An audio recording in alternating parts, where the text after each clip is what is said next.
आज सकाळू मु मार्केट जाई टिके देसी चिकेन नहीं आसिली। बहुत सिंपल प्रोसेस रे मु एटा को रोसई करछि।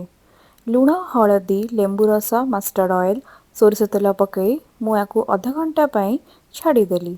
सेई टाइम रे आमे मसला टिकू प्रिपेयर करे नबा। मैरिनेशन टा देसी चिकेन ने टोटली दरकार नहीं।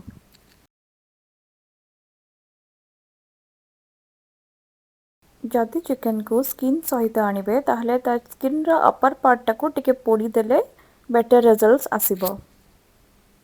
कड़े नबा तेल गरम करी किछि गोटा मसला जेमति कि बड़ इलायची छोट इलायची दालचीनी तेजपत्र पकाई पियाज पकाई नबा। पियाज टाकू भल भाबरे भाजिबा सेटा गोल्डन ब्राउन हबा जाए। तापरे आमे बटा मसला पकेबा।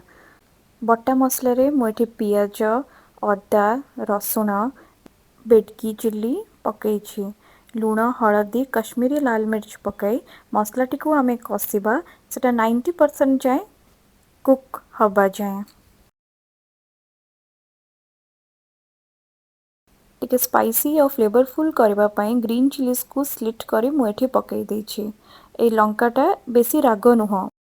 तापरे लूण हळदी पकाई आमे जो चिकेन टाकू रखिथिले सेटाकू एठी पकई दबा। गैस टिकू लो फ्लेम में रखी आमे याकू गोलाइबा। देसी चिकेन रो बेसी पानी बाहरे नहीं। जदि आपन को लागी जिवो कि सेटा सुखिला हो जाइछि किंबा एटा कड़ाई रे लागी जिवो ताहले आपण निज हिसाब रे टिके गरम पानी पकाउथिबे।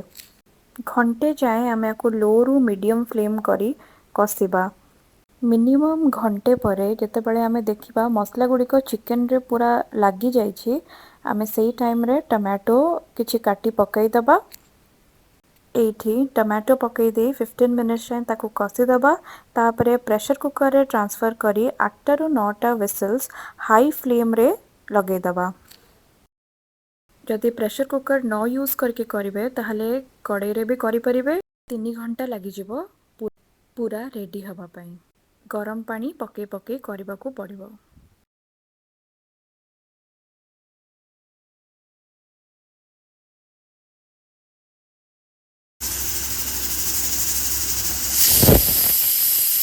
एठी प्रेशर कुकर रु कड़ाई को ट्रांसफर करिनेली। देखंतु बढ़िया भाबरे सिझी जाइछि।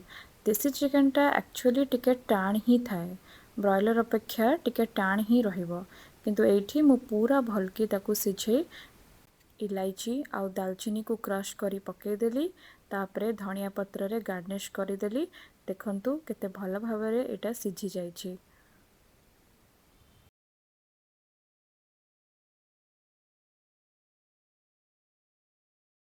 गरमा गरम रोटी सहित कंचा पियाज यूज करी खाइबे बहुत tasty लागिबो। Thanks for watching my video till the end.